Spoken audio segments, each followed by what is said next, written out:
Kani kediga bati CTV, mat pidang pek yaki kubor baman kasni, belawan rasha pida ka Orange Nissan loom sopo near Fire Brigade Shillong, ringkat bat ka eco-friendly enterprise, ki plakot nagbenta ki jingdon kam hakasong, bat kara karong.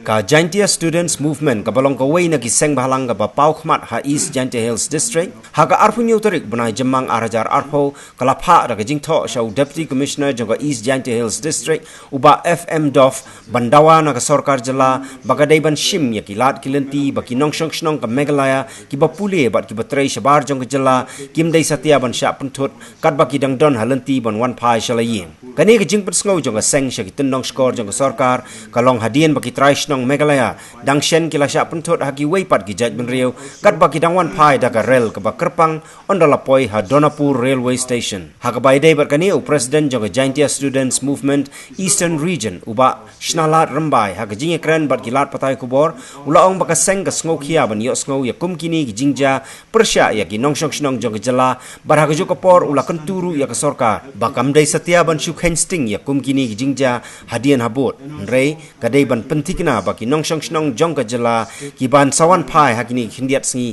ki dei ban yoru ya ka jingyada na ki bor pahara. We have submitted a letter to the government of Meghalaya and also to the health department of Meghalaya concerned on the issue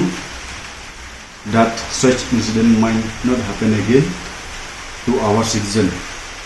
And also if the government of Meghalaya deny our request and not take necessary action for what is happening in the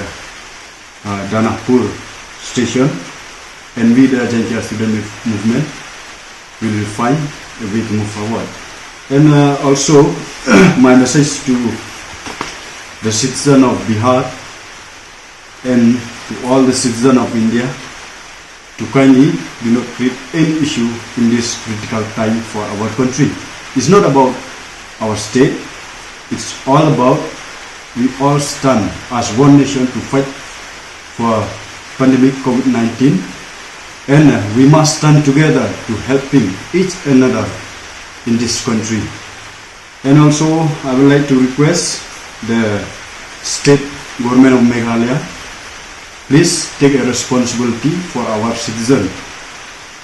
who are staying in another part of the state in India. They find and they facing a lot of problems. So I would like to request our Honorable Chief Minister to kindly look into the matter.